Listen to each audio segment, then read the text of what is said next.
in all of this, I have come to recognize one thing that the Jamaican people want. The Jamaican people want to be happy. They are not looking to be in a perpetual state of ecstasy. They simply want a roof over their heads, a viable job, live in a safe community, and general contentment that their families are doing and living well.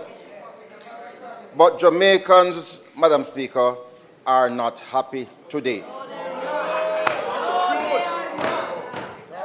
Madam Speaker, if they were, we would have had elections already.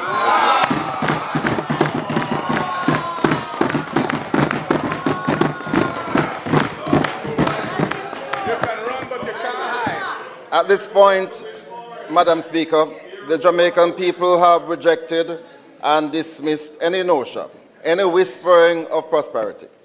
They see the country heading in the wrong direction. And if prosperity were any further out of reach, we would need a telescope to spot it.